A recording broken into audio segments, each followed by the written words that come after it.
आज हम डिस्कस करेंगे class quantity theory of money. और ये क्वांटिटी थ्योरी ऑफ मनी जो है ये अलग अलग इकोनॉमिस्ट के पॉइंट ऑफ व्यू से पढ़ेंगे। अगर हम क्वांटिटी थ्योरी ऑफ मनी को फिशर के पॉइंट ऑफ व्यू से पढ़ेंगे तो उसे बोलेंगे हम द ट्रांजैक्शंस अप्रोच। तो एक हम ट्रांजैक्शन अप्रोच पढ़ेंगे, इसके बाद हम दूसरी थ्योरी पढ़ेंगे कैम्ब्रिज अप्रोच, और इसके बाद फिर केंजियन अप्रोच। तो हमें तीन अप्रोच पढ़नी है ओवरऑल डिमांड फॉर मनी में। अभी तक मैंने मनी की सप्लाई पढ़ाया है आपको कि money supply, money multiplier, credit creations, ठीक है, ये सब मैंने कराया। अब हम आपको जो पढ़ाएंगे कि जो क्वांटिटी थ्योरी ऑफ मनी है, क्वांटिटी थ्योरी ऑफ मनी, उसको हम किस तरह से डिफाइन करेंगे, उसके कौन कौन से डिटर्मिनेंट हैं। अब मुझे सबसे पहले आपके माइंड में ये बातें क्लियर कर देनी है क्लास कि क्वांटिटी थ्योरी ऑफ मनी है क्या। क्वांटिटी थ्योरी ऑफ मनी का मतलब ये है कि आपको कितनी क्वांटिटी की डिमांड है, किसकी, मनी की। मनी की आपको कितनी क्वांटिटी की डिमांड है, ये कई बातों पर डिपेंड करेगी। कई बातों पर डिपेंड करने का मतलब यहाँ की मनी आपको कितनी चाहिए। अगर मार्केट में क्लास मान के चलो मार्केट में बहुत ज़्यादा इन्फ्लेशन है, अगर बहुत ज़्यादा महंगाई है, तो आपको कोई भी गुड्स को परचेज करने के लिए ज़्यादा मनी पे करना पड़ेगा। और अगर मार्केट में रिसेशन है, मंदी है, तो आपको उसी चीज के लिए कम मनी, जो मनी है उसे कम से कम पे करना पड़ेगा। तो यानी कि मनी की डिमांड कहां से निकल के आ रही है, तो मनी की डिमांड जो है वो निकल के आ रही है कि मार्केट में प्राइस कितना है। अच्छा, लेकिन मार्केट में प्राइस कैसे डिटरमाइन होता है, मार्केट के जीडीपी कितना है। जीडीपी का मतलब होता है क्लास गुड्स एंड सर्विसेज, और गुड्स एंड सर्विसेज का मतलब होता है कि किस पॉइंट ऑफ व्यू से मेजर कर रहे हैं। ये सब आप पढ़ चुके होंगे। जैसे आपको पता है कि रियल जीडीपी और नॉमिनल जीडीपी। तो रियल जीडीपी है जो वो बेस ईयर प्राइस से मेजर करते हैं, और नॉमिनल जीडीपी जो है करंट प्राइस से मेजर करते हैं। तो ये सब मेरा बताने का यहाँ पर जो मेन ऑब्जेक्टिव ये है कि मनी की डिमांड किस पे डिपेंड करेगी, आपको कितनी मनी की रिक्वायरमेंट है, ये किस बातों पर डिपेंड करेगी। तो ये क्लास कई बातों पर डिपेंड करेगी, इसको हम वन बाय वन आपको समझाते हैं। सबसे पहले देखिए, मैंने एक स्टेटमेंट लिख रखा है कि statement of the money, statement of the theory, यानी कि क्वांटिटी थ्योरी ऑफ मनी का जो स्टेटमेंट है वो क्या है। स्टेटमेंट, यह स्टेटमेंट कहता है कि value of money, value of money inversely है एंड प्राइस ऑफ डायरेक्टली है। यानी मनी के साथ, यानी कि मनी के डिमांड के साथ मनी की वैल्यू का, यानी कि मनी की सप्लाई और मनी की वैल्यू का रिलेशन क्या है, इनवर्स है। और जो प्राइस लेवल है वो क्या है, डायरेक्ट रिलेशन है। अब बोलेंगे सर समझ में नहीं आ रहा है, मैं बताता हूं। ये कहना चाहता है कि जब मार्केट में मनी की सप्लाई बढ़ेगी, सबके पास बहुत पैसा हो जाएगा, मान के चलो जब सबके पास पैसा ही पैसा हो जाता है तो लोग पैसे की वैल्यू क्या करते हैं, पैसे की वैल्यू कम हो जाती है। ऐसे समझ लीजिए कि मान के चलो यार आपके पास 1000 रुपये है और एक पर्सन के पास सिर्फ 100 रुपये है, तो जिसके पास 1000 रुपये है उसके लिए 10 रुपये की कोई वैल्यू नहीं है, बोले कोई बात नहीं ले जाओ। लेकिन जिसके पास सिर्फ 100 ही रुपये है उसके लिए मनी की वैल्यू क्या है, ज़्यादा है। तो यानी कि जब मार्केट में मनी सप्लाई ज़्यादा होगी, लोगों के पास पैसा ज़्यादा होगा, तो मनी की वैल्यू कम होगी। यानी कि जब मार्केट में पैसा ज़्यादा होगा, यानी कि मनी सप्लाई ज़्यादा होगी, तो मनी की वैल्यू कम होगी। और दूसरी बात, जब मनी की वैल्यू कम होगी तो आपकी डिमांड क्या होगी गुड्स की, बहुत ज़्यादा होगी, क्योंकि आपके पास पैसा ही पैसा है, तो आप ज़्यादा से ज़्यादा चीज़ों को परचेज करोगे, और जब ज़्यादा से ज़्यादा चीज़ों को परचेज करोगे, खरीदारी करोगे, तो मार्केट में प्राइसेस क्या होगा, बढ़ेगा।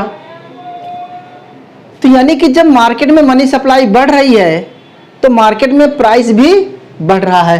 तो हम इसको ऐसे बोल सकते हैं कि जब मार्केट में मनी की सप्लाई इंक्रीज हो रही है तो मनी की वैल्यू क्या हो रही है, मनी की वैल्यू डिक्रीज हो रही है। यानी कि मनी की, इसको बी को दो मनी की वैल्यू मान लीजिए, या मनी की वैल्यू डिक्रीज हो रही है क्लास। क्यों? क्योंकि सबके पास पैसा है। तो जब मार्केट में मनी की सप्लाई बढ़ जाएगी तो मनी की वैल्यू कम हो जाएगी, और लेकिन मार्केट में डिमांड बढ़ेंगे। जब मार्केट में डिमांड्स बढ़ेंगे क्लास, जब मार्केट में डिमांड बढ़ेंगे तो प्राइस लेवल भी क्या होगा, बढ़ेगा। तो मेरा सेंस यहां पर यह है कि अगर मनी सप्लाई, पहला रिलेशन कि अगर मनी सप्लाई बढ़ गई तो मनी की वैल्यू कम हो जाएगी और प्राइस लेवल भी बढ़ जाएगा।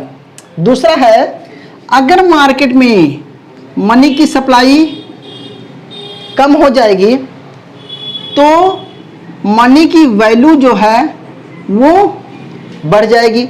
जब आपके पास पैसा कम होगा तो मनी की वैल्यू बढ़ जाएगी। जब मनी की वैल्यू बढ़ जाएगी तो डिमांड क्या होगी, मार्केट में गुड्स की डिमांड्स कम हो जाएगी, और जब गुड्स की डिमांड कम हो जाएगी क्लास तो मार्केट में प्राइसेस भी कम हो जाएंगे। तो हमारा सिम्स यहां पर यह निकला कि मनी का प्राइस के साथ पॉजिटिव रिलेशन निकला और मनी का वैल्यू के साथ नेगेटिव रिलेशन। मतलब मनी सप्लाई का प्राइस के साथ there is a positive relationship, and money supply का प्राइस के साथ पॉजिटिव निकला। क्यों? क्योंकि अगर मनी सप्लाई डिक्रीज हो रही है तो प्राइस भी डिक्रीज हो रहा है, और मनी सप्लाई इंक्रीज हो रही है तो प्राइस भी इंक्रीज हो रहा है। तो दो चीजें आप अच्छी तरह से माइंड में सेट कर लीजिए कि मनी सप्लाई और प्राइस का रिलेशन जो है क्या होता है, पॉजिटिव रिलेशन होता है क्लास।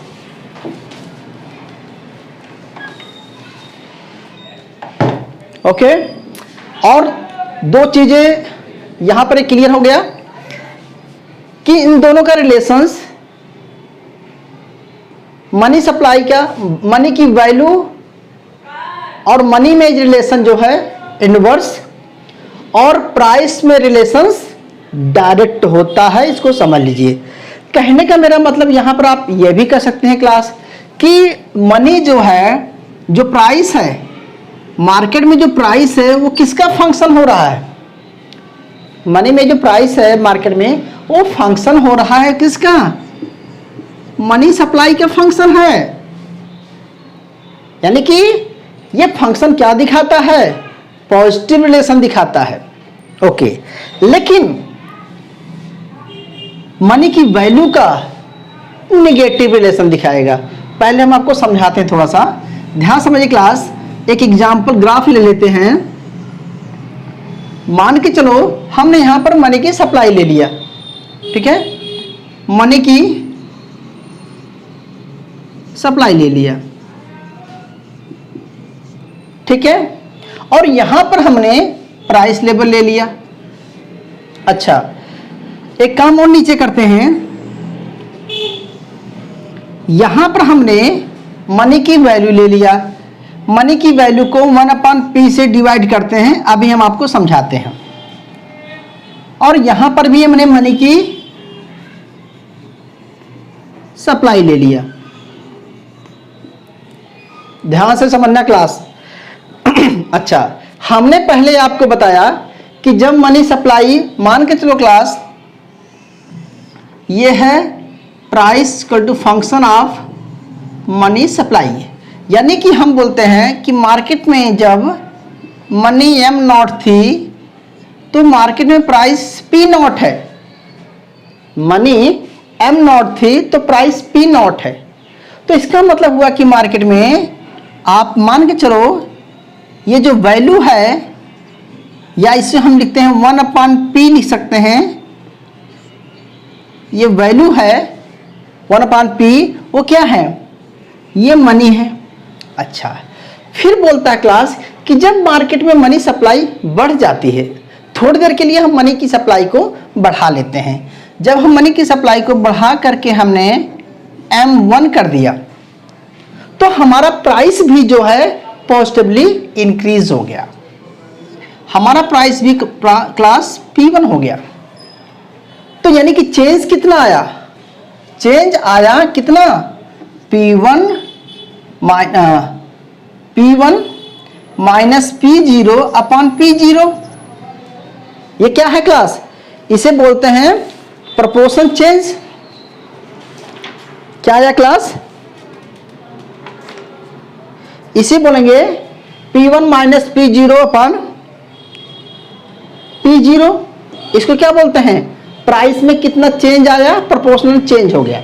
अच्छा, और इसको हम दिखाएंगे डेल्टा P से। यानी कि चेंज कैसे निकालते हैं? इसको डेल्टा P ही तो निकालेंगे।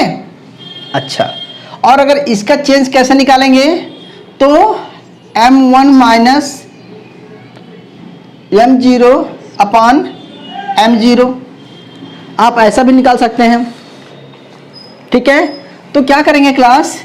डेल्टा M हो गया। तो क्या दिखाता है कि मनी सप्लाई में जितना चेंज आया, कितना आया? मनी सप्लाई यानी कि इंक्रीज हो गई तो प्राइस भी इंक्रीज हो गया। अच्छा, लेकिन क्या होगा क्लास? लेकिन वैल्यू हो है वो कम हो जाएगी, यानी कि मनी की वैल्यू कम हो जाएगी। हम इसको मान के चलो M1 कर देते हैं। तो ये आपका E पॉइंट था, ये E पॉइंट था। अभी आप E1 पे आ गए तो आप भी यहाँ पर आप मान के चलो आप E1 पे आ गए। अच्छा, कहने का मतलब है कि जिस रेशो में मनी सप्लाई बढ़ रही है उसी रेशो में प्राइस बढ़ रहा है, और उसी रेशो में यह हाफ हो जा रहा है, 1/P हो जा रहा है। अभी हम इसको आप समझाते हैं आपको। अच्छा, अगर मार्केट में मनी सप्लाई डिक्रीज हो गई, ठीक है, अगर हमने मनी सप्लाई को डिक्रीज कर दिया, M2 कर दिया मान के चलो क्लास, तो क्या हो जाएगा? प्राइस हमारा P2 हो जाएगा। तो ये मनी सप्लाई का डिक्रीज हुआ तो डेल्टा P भी हमारा क्या हुआ? डिक्रीज हो गया। अच्छा, तो यानी कि अब हमारा प्राइस जो है मतलब क्या हुआ? बढ़ गया। वैल्यू क्या हो जाएगी? बढ़ जाएगी। तो हम ऐसा भी क्लास दिखा देंगे। आप कुछ ही पॉइंट ले सकते हैं, हमने तो कुछ भी ले लिया है। अब आप यहां से E2 पे आ गए क्लास, और हमने यहां पर लिखा E2। अब हम इसको मिला देंगे क्लास, तो हम लिखेंगे कि मनी की value is equal to 1/P, या इसी को लिखेंगे 1/P। अच्छा, अब बोलेंगे सर ये कैसे आया 1/P, या मनी की वैल्यू हाफ कैसे हुई? तो आप पहले ये समझ लीजिए, पहले फंडा समझ लीजिए। फंडा ये है, कहता है कि मार्केट जब मनी सप्लाई बढ़ेगी तो प्राइस भी बढ़ेगा, और मनी सप्लाई घटेगी तो प्राइस घटेगा। ये कंफर्म माइंड में सेट कर लीजिए। फिर आप देखिए कि कहता है कि जिस प्रपोर्शन में मनी सप्लाई बढ़ेगी उसी प्रपोर्शन में प्राइस भी बढ़ेगा, और जिस प्रपोर्शन में मनी सप्लाई घटेगी उस प्रपोर्शन में प्राइस भी घटेगा। दूसरा है मनी सप्लाई और मनी वैल्यू का। जब मनी की सप्लाई बढ़ेगी जिस प्रपोर्शन में, तो मनी की वैल्यू हाफ हो जाएगी उसी प्रपोर्शन में, और जिस मनी सप्लाई घटेगी तो मनी की वैल्यू बढ़ेगी। तो मनी की वैल्यू यानी कि मनी सप्लाई के साथ जब मनी की सप्लाई बढ़ जाएगी तो वैल्यू कम हो जाएगी, और मनी सप्लाई घट जाएगी तो वैल्यू बढ़ जाएगी। यानी कि मनी की सप्लाई और मनी की वैल्यू का रिलेशन निगेटिव है, इसको आप माइंड में सेट कर लीजिए। और मनी सप्लाई और प्राइस का रिलेशन पॉजिटिव है, इसको भी आप सेट कर लीजिए। क्लियर हुआ इतनी बातें? जब आपको इतनी बातें क्लियर हो गई क्लास, तो 3-4 बातें और हैं, मैं आपको शॉर्टकट में बड़ी आसानी से समझा रहा हूं।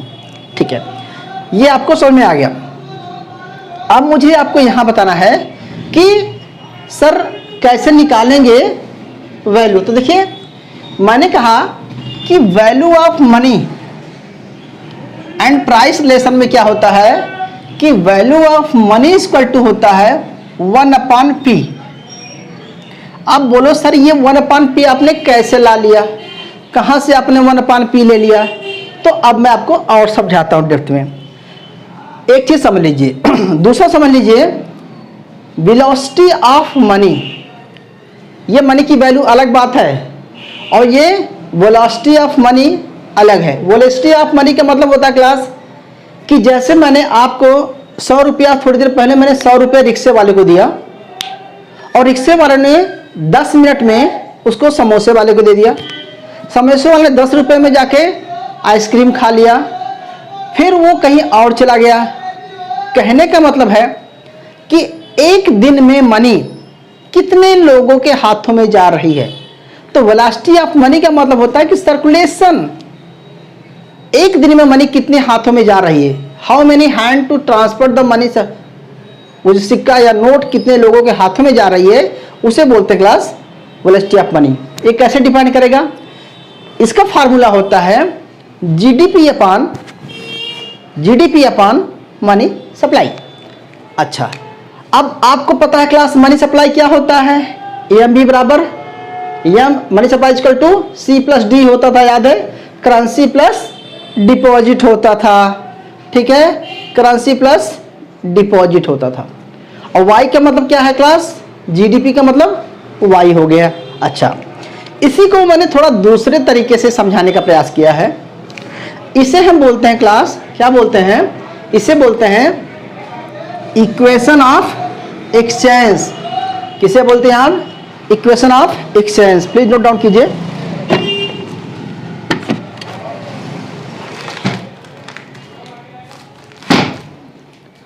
तो क्लास देखो, इसको क्या बोलते हैं? इक्वेशन ऑफ एक्सचेंज बोलते हैं।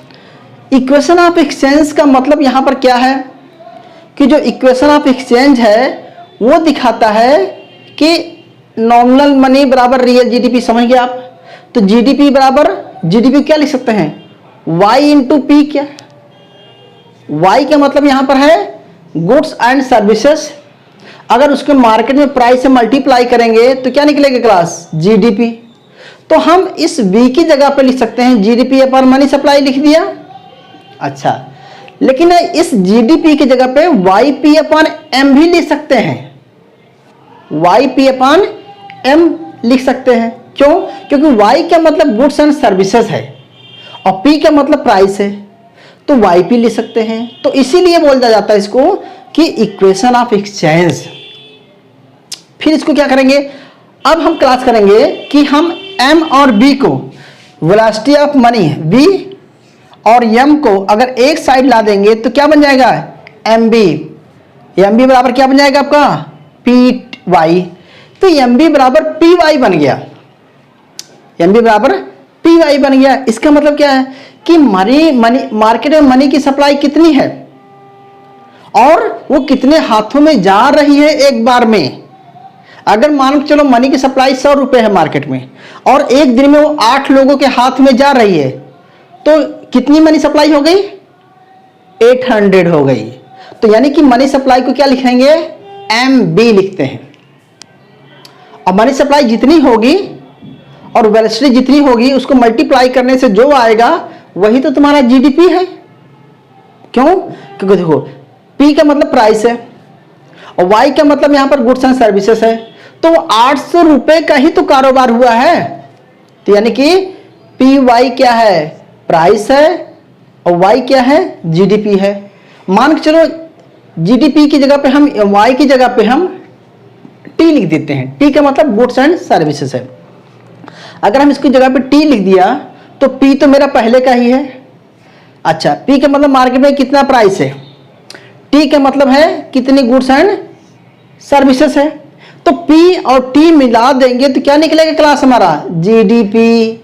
तो प्राइस को और करंट के प्रोडक्शन को, टी का मतलब गुड्स एंड सर्विसेज को जब हम मल्टीप्लाई कर देंगे तो क्या निकलेगा आपका, इसको जब मल्टीप्लाई करेंगे तो क्या निकलेगा, जीडीपी। इस क्या निकलेगा आपका, जीडीपी। यानी कि जीडीपी कितना होता है, जितनी मार्केट में मनी सप्लाई होती है और वैल्यू होती है, जितनी मार्केट में मनी सप्लाई और उसकी वेलोसिटी होती है वही क्या होता है क्लास, जीडीपी होता है। तो आपको बताया था कि मार्केट मनी की डिमांड कितनी होगी, वो किस बातों पर डिपेंड किया है, वेलोसिटी पर, मार्केट में प्राइस पर, मार्केट में गुड्स एंड सर्विसेज पे, मार्केट में मनी सप्लाई पे। मनी सप्लाई ज्यादा रहेगी तो डिमांड ज्यादा होगी, क्यों, क्योंकि वैल्यू कम रहेगी तो गुड्स एंड ट्रांजेक्शन ज्यादा, गुड्स की डिमांड ज्यादा होगी तो प्राइस ज्यादा होगा। तो कई भी बातों पर डिपेंड करेगा। अगर मुझे क्लास, अब मैं इसी को बोलूं कि अगर मैं इसी को बोलूं कि मुझे भैया पी निकालना है, अगर हमें प्राइस को फाइंड करना है तो क्या लिखेंगे, P equal to M B upon T कर देंगे, क्योंकि हम एम बी इधर लाएंगे, P अपॉन टी कर देंगे। अच्छा, तो ये तो शुरू में इक्वेशन बनाया, प्रोफेसर फिशर ने शुरू में इक्वेशन दिया, लेकिन बाद में उन्होंने बोला भैया कि आप तो बोल रहे थे कि मनी सप्लाई में करेंसी ही नहीं डिपॉजिट भी होता है। जब मनी सप्लाई में डिपॉजिट भी लेता है तो डिपॉजिट तो बैंक में होता है, तो जो पैसा आपके पास है वो कैश है और जो बचा बैंक में है वो डिपॉजिट है। तो मनी सप्लाई में सिर्फ आप जो है एक ही मनी को काउंट कर रहे थे, तो जब इन्होंने क्या किया, बैंक के पैसे को भी इंक्लूड कर लिया, तो उन्होंने एक नया इक्वेशंस बनाया जिसे बोलते हैं class modified equations. Modified equation क्या बनाया, एम बी बराबर एम बी, पहले सिर्फ मनी थी जो करेंसी थी और प्लस सर्कुलेशन था। अब इन्होंने क्या किया, बैंक में भी जो पैसा था एम डैश, बैंक में जो डिपॉजिट है, और बी उसकी वेलोसिटी है। मतलब जो डिपॉजिट किया हुआ है वो भी तो क्रेडिट क्रिएशन हो रहा है। मैंने कल क्लास में बताया था कि आपने 1000 रुपये यहाँ पर जमा किया है तो 1000 से 10,000 कमा देगा वो, तो 1000 से 10,000 कमाएगा तो क्या हो गया, क्रेडिट क्रिएशन हो गया। तो यानी कि वी कितना, यानी कि क्रेडिट क्रिएशन कितना, यानी कि क्रेडिट मल्टीप्लायर कितना है, आप ऐसा कर सकते हैं। तो वी का मतलब क्रेडिट मल्टीप्लायर कर सकते हैं। एम का मतलब है कि बैंकों के पास पैसा कितना है, तो टोटल मनी सप्लाई क्या हो गई, M B plus P Y हो गया। ये किसके बराबर होगा, जितना करंटी में हमारे जीडीपी है, तो ये हमारे करंटी का जीडीपी हो गया। तो हम ये बोलेंगे कि total money supply cash plus deposit, either we can say public के पास जो पैसा है प्लस बैंक के पास जो पैसा है, दोनों पैसे को जोड़ दीजिए, पब्लिक के पास जो पैसा है उसकी वेलोसिटी और जो बैंक के पास पैसा है उसकी वेलोसिटी ऑफ ट्रांजैक्शन सर्कुलेशन, और प्लस जो पब्लिक के पास है उसका ट्रांजैक्शन सर्कुलेशन, दोनों जोड़ देंगे तो किसके बराबर आना चाहिए, पीटी के बराबर। ठीक है। अच्छा, और आपको थोड़ी देर पहले बताया कि अगर आपको प्राइस निकालना है तो क्या करेंगे, एम बी बराबर पीटी कर देंगे। अच्छा, अगर यहां पर प्राइस निकालना है तो टी स्टेटस, टी का मतलब गुड्स एंड सर्विसेज, टी का मतलब class goods and services, P equal to M B बराबर M B plus M dash B dash upon P T. Okay, अब इसी को क्या करेंगे, अगर 1 अपॉन लेंगे, प्राइस निकालना है तो क्या करेंगे, 1 upon P equal to T upon M B कर देंगे, क्योंकि पी उधर लेंगे तो अपॉन हो जाएगा, 1 अपॉन पी हो जाएगा। यानी कि वैल्यू निकालने का मतलब है 1 अपॉन पी। 1 अपॉन पी कैसे निकलेगा, 1 अपॉन पी ऐसे निकलेगा, T upon M B plus M dash V dash निकालेंगे तो क्या निकलेगा, क्या निकलेगा क्लास, फिर निकलेगा आपका वेलोसिटी ऑफ मनी। तो प्राइस निकालने का फार्मूला आपको पता चल गया, और 1/p वैल्यू निकालने का फार्मूला पता चल गया। अब जब आपको दोनों फार्मूले बता दिए और इक्वेशंस बता दिया कि कहां से क्या निकल रहा है, तो क्लास दो चीजें और आपको समझ लेनी चाहिए। अब मैं एक एग्जांपल के थ्रू बताता हूं क्लास।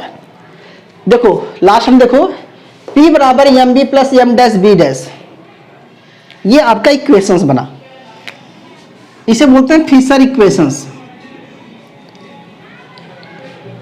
यहां पर एम का मतलब है मनी इन सर्कुलेशन, जो तुम्हारे पास कैश है, और उसकी वेलोसिटी प्लस मनी जो बैंक में है प्लस उसकी वेलोसिटी अपॉन जीडीपी। ठीक है, यानी कि यहां एम का मतलब क्या है class, money in circulation, B का मतलब क्या है, velocity of circulation in money, M dash का मतलब है बैंक में जो डिपॉजिट मनी है उसकी बात कर रहे हैं, और बैंक मनी यानी कि क्रेडिट क्रिएशन की बात हो रही है। बी डैश का मतलब होता है velocity of circulation in money. अच्छा, वाई का मतलब जीडीपी, पी का मतलब प्राइस लेवल। क्लियर है? अच्छा, अब मैं क्लास एक एग्जांपल के थ्रू समझाता हूं इस सारे पॉइंट को। देखिए मैं बोलता हूं क्लास कि मान चलो कि कहता है कि जो एम है, एम कितना दिया मैंने, 100 रुपीज, 100 दे दिया। एम कितना दिया मैंने, 100 दे दिया, और बी कितना दिया, 8 दे दिया। तो 8 प्लस और एम डैश दे दिया मैंने आपको 200, एम डैश दे दिया मैंने 200 इंटू, और हमने वेलोसिटी, बैंक की जो वेलोसिटी सर्कुलेशन है उसको हमने 4 लिया हुआ है, मान के चलो 4 ले लिया। अब इसको आप डिवाइड करेंगे, जीडीपी कितना गिवन है, 400, जीडीपी कितना क्लास, 400। तो आप बताइए क्लास कि प्राइस कितना आएगा, प्लीज मैंने बताऊंगा, प्लीज आप बताइए। What are the price, please is equal to, मैंने इस फार्मूले में या इस फार्मूले में एक एग्जांपल के अकॉर्डिंग मैंने पुट किया, तो प्राइस कितना आएगा निकिता, 400। रॉन्ग आंसर बेटा, बेटा रॉन्ग आंसर, नॉट 400, फिर से लगाओ 4, प्राइस कितना आएगा क्लास, 4 आएगा। देख लीजिए सर, यह साइड बहुत side standard good and services, Y and T same चीज, Y and T are same चीज, यस 4 निकता। So you have answer is a 4, answer मतलब price is equal to 4। And what is the value of money, value of कितना money आएगा, तो value of money is equal to कितना हो गया,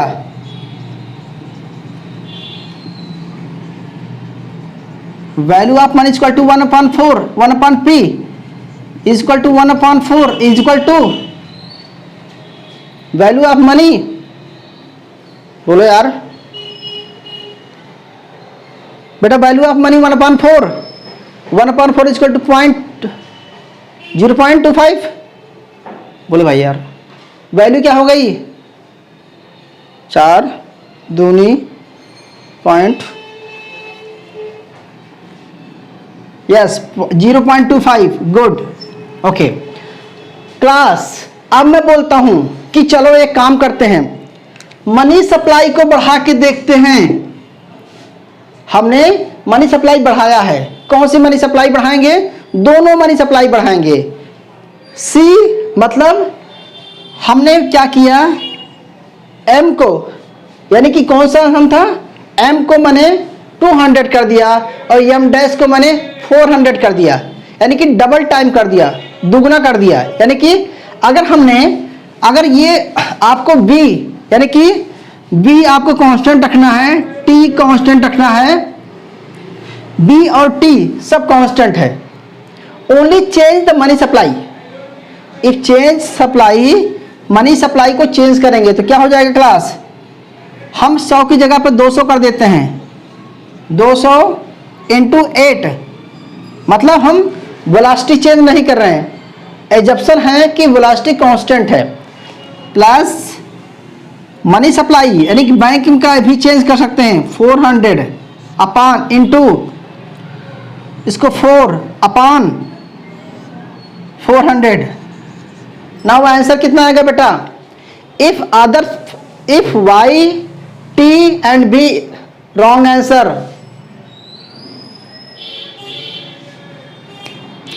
answer wrong. 40 कैसे आएगा बेटा? 200 into 8 plus 400 into 4 upon 400। So answer is 3200 upon 8।